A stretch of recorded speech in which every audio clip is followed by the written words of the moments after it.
দরজায় কড়া নাড়ছে ত্রয়োদশ জাতীয় সংসদ নির্বাচন। আর এই নির্বাচন নিয়ে দেশের বিভিন্ন পেশার মানুষের পাশাপাশি সরব রয়েছেন দেশের ধর্মীয় নেতারাও। তাদের মধ্যে অন্যতম মাওলানা মিজানুর রহমান আজহারী। এর আগে ন্যায় ও ইনসাফের পক্ষে ভোট চাওয়ার পর এবার নির্বাচন নিয়ে নতুন করে বার্তা দিলেন বর্তমান সময়ের এই জনপ্রিয় ইসলামী আলোচক। বিস্তারিত জানাচ্ছেন মেহেদী হাসান। দেড় দশকের ফ্যাসিবাদী ব্যবস্থার অবসানের পর বাংলাদেশের দরজায় কড়া নাড়ছে ত্রয়োদশ জাতীয় সংসদ নির্বাচন। দেশ জুড়ে বইছে ভোটের হাওয়া, মাঠে সক্রিয় প্রার্থীরা। ঠিক এমন নির্বাচনী প্রেক্ষাপটেই জাতীয় ঐক্য, সহনশীলতা ও দায়িত্বশীল আচরণের উপর জোর দিয়ে নতুন করে বার্তা দিয়েছেন দেশের জনপ্রিয় ইসলামী আলোচক মাওলানা মিজানুর রহমান আজহারী।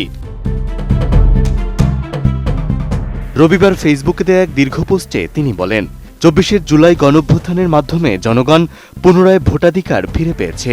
তার মতে নির্বাচন কেবল রাজনৈতিক প্রক্রিয়া নয়, বরং দেশের ভবিষ্যৎ গতিধারা নির্ধারণের গুরুত্বপূর্ণ অনুষঙ্গ।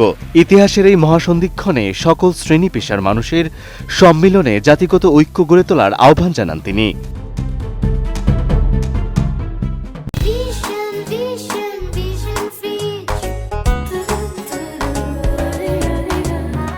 নির্বাচন ঘিরে সম্ভাব্য গুজব, উস্কানি ও দেশি বিদেশি ষড়যন্ত্র নিয়েও সতর্ক করেন আজহারী।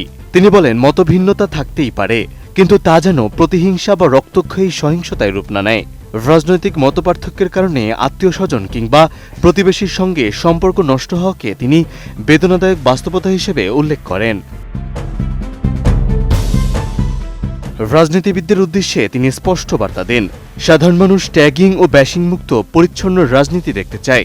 চেতনা বিক্রি ও দোষারোপের রাজনীতির অবসান চেয়ে তিনি বলেন, প্রতিটি আসনে গণমানুষের মৌলিক সমস্যা সমাধানের প্রতিযোগিতা হওয়া উচিত।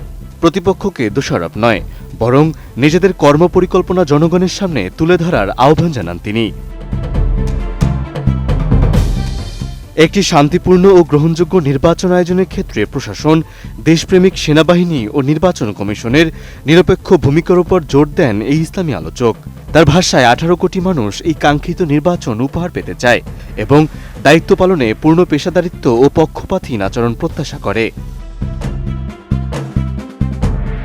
ভোটারদের উদ্দেশ্যে আজহারী বলেন, ভোট একটি আমানত। বিবেক, ন্যায়বোধ ও দায়িত্বশীলতার সঙ্গে ভোটাধিকার প্রয়োগ করে সৎ, যোগ্য ও দেশপ্রেমিক প্রার্থীকে সমর্থন দেওয়ার আহ্বান জানান তিনি। পাশাপাশি দেশের ভবিষ্যৎ নেতৃত্বের জন্য আল্লাহর কাছে দোয়ার কথা উল্লেখ করেন তিনি। এর আগেও নির্বাচনকে কেন্দ্র করে একাধিক পোস্ট দেন তিনি। এক পোস্টে বুখারী শরীফের হাদিস উল্লেখ করে সহিংসতা পরিহারের আহ্বান জানান তিনি।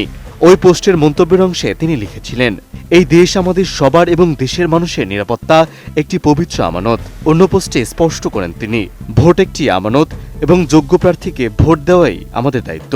তবে এইসব পোস্টে তিনি কোনো নির্দিষ্ট রাজনৈতিক দলের প্রতি সমর্থন জানাননি। মেহেদী হাসান, এটিএন নিউজ।